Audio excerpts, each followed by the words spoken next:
Good morning, good afternoon, good evening, whenever you're watching this. It's your boy Obscure with an England versus Argentina match. Post-mortem. It's not even a review, it's a post-mortem because England have died. They've died a death last night. So, there is so much to get into. So first, I'm going to go through the game blow by blow, first half, then second half, just kind of as the game went. There's a couple things that I really wanted to mention. So, first things first, you know what, before I get into blow by blow, let me just tell you my emotions. My head is gone. My head is gone. I've not felt this disgruntled, upset, in a loss in a very long time. This trumps even a lot for me of a lot of Arsenal losses. This is disappointment that I've genuinely not felt like this in a very long time. What makes this so much worse is that it's the expectation and it's the fact that I genuinely don't think Argentina are that good. I think this Argentina team is mid. It's mid. I'll just be completely frank with you. It's mid. They've got so lucky at so many points in time in this tournament. It's got nothing to do with Argentina. It's got nothing to do with this, that rigging, whatever you want to say. It's got nothing to do with that. It's got everything to do with the fact I think this team is bang average. And this is an opportunity for England to go to a World Cup final, for the first time since 66. And then they go and do that. Not they go and do that. Thomas Tuchel goes and does that. But before I go too ranty, let's actually just talk about the game. So, first half was good and it was good entertainment. It wasn't the most fluid football game, let's be honest. It was stop-start, itty-bitty, here, there. It never really got going, but it was a fight. You could tell that both sets of players knew exactly what time it is. They knew exactly how big of an opportunity and of a moment that this was for each country. And we rose to that because I was worried. I was worried that those first 15, 20, 25 minutes, I was like, yo, Argentina's going to come at us. They're going to hit us. Literally, they're going to hit us. So how are we going to respond? Are we going to get rage baited? Are we going to get pissed off? Are we going to start flying into tackles? Are we going to start picking up silly yellow cards? But we didn't. We actually didn't. We actually resisted that very, very, very well. And I'll give us credit for that first half. We were doing our thing. Jed Spence on that left-hand side. Bro, he was cooking. Jed Spence, he's moved me. However, whilst we're on Jed Spence, I love that guy. I love that guy. Ever since he played, was it for Nottingham? Remember the first time I watched him play was the Championship playoff semi-final against Sheffield United in 2021. And I remember him just dominating that whole right-hand side. What a player. And I feel like he's really come into his own into this World Cup. So I have to really give Jed Spence a lot of props. Let's move on from Jed Spence. First half, I thought he did all right. You know, did catch the yellow card, but I thought he made some good tackles on Messi. I thought he did his thing. I thought Messi was limited to very, very little in the first half. He wasn't really creating much. There wasn't much there for him at all. Then the second half happens, and we come out firing. We come out, and I'm like, ooh, we're on the ball more. We're probing a little bit more. We're expanding a little bit more. I'm thinking, yeah, okay, I like this. I can get behind this. And then we get the goal. Morgan Rogers, right wing, crosses it. Anthony Gordon nips in front of Tagliafico. Boom, tap in, 1-0 England. We're going mad. Everyone is going mad. The whole country is like, oh my goodness, is this happening? Forget the final. Are we winning it all? Is football actually coming home? We genuinely felt that way. And then what we proceeded to watch in the 40 minutes or the 35 minutes that preceded that is one of the worst 35 minutes you'll ever see in English football history. I'm pausing there because I'm trying to not rant and rave. If you know me in person, you know that I am a very expletive person in the way that I articulate myself with friends. I'm trying not to do that. I'm trying to become PG. I'm trying to be here for the kids. Okay? So if I'm silent during certain pieces, it's because I'm trying to stay composed. So then the switch up happens. And I think every single person who was remotely on England's side knew, what the F are we doing? What are we doing? Keep playing. We got lost in their aura. No, the thing is, I'm gonna stop saying we. It's Thomas Tuchel. It's not we, it's not me, it's not the players, it's Thomas Tuchel. He got lost in the aura of Argentina. He decided to play inferior football. He was the one who decided, you know what, I don't trust my players, even though these players on the pitch beat the other team's players regularly in league football. We know what the matchup is, Declan Rice against Enzo Fernandez. Why would you take Declan Rice off? Why? Why would you do that? Konza for Gordon.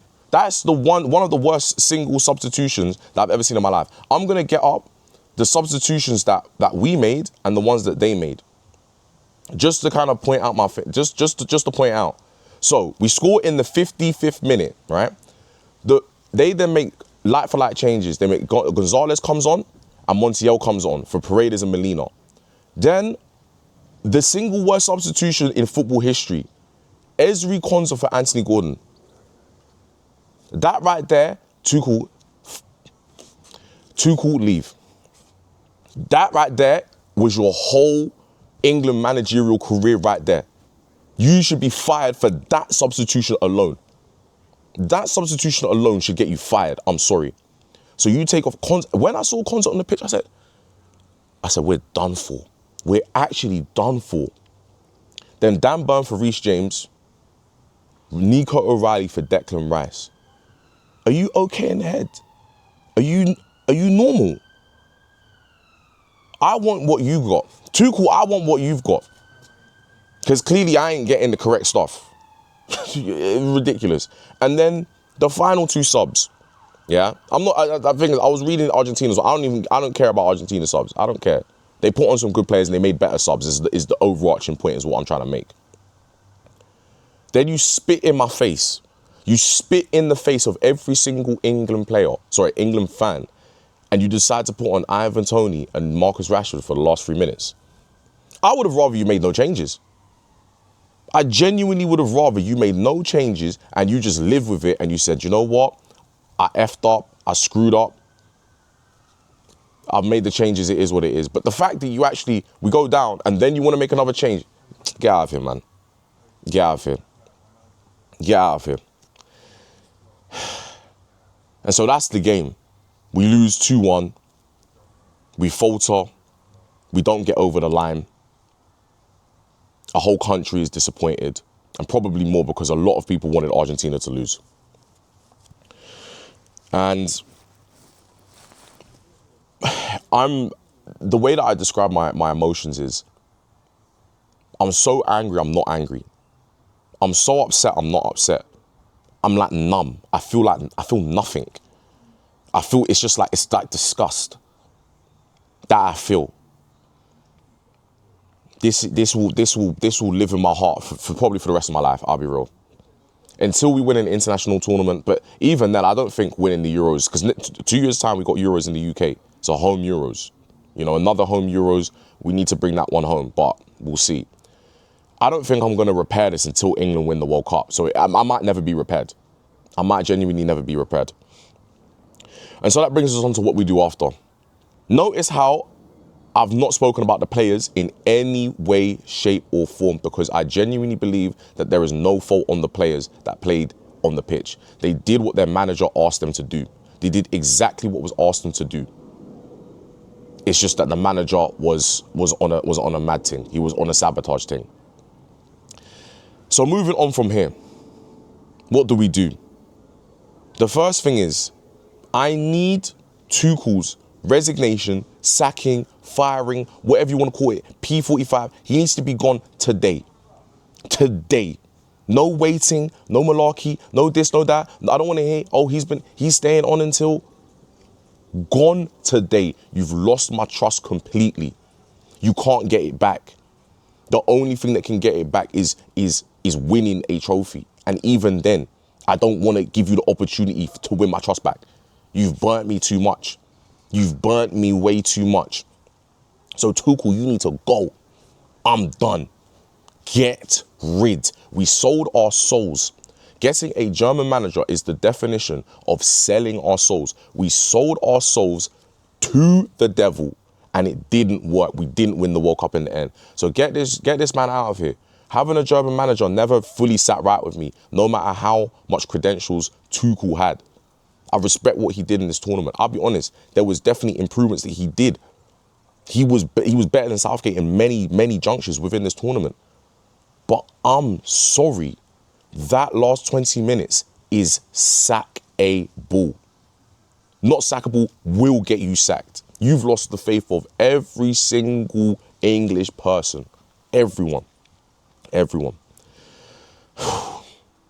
That felt cathartic for me to get off my chest, I'll be honest. That felt really cathartic for me to get off my chest. And so, the World Cup final, Spain versus Argentina. It should be England there. Now, do I think England were actually going to do anything if they got to the World Cup final? Probably not. I'm expecting Spain to do exactly the same thing that they did against us 2 years prior in the Euros. I'm expecting the same thing. But the fact of the matter is that it would have been the first World Cup final that we would have been to since '66. That in itself would have been an achievement. I could have said to Tuchel, you know what, I'll shake your hand. I'll shake your hand. Thank you so much for making the country believe. The vibes in this country during this run was so great. We actually started to believe. People were actually telling me, I actually think we're going to win the World Cup. And it was actually something we could genuinely stick our hat on. It wasn't just, it's coming home and inshallah. Nah, there was actual belief behind this. And you threw it away. And you threw it away in 20 minutes. So, listen. That's the final. Lamine Yamal, you need to come and save football. Come and save me today. On Sunday. Save football. Save me. Save us all. Save England, please. Please, Yamal. Please. Bail us out. Rectify the mistakes of Thomas Tuchel.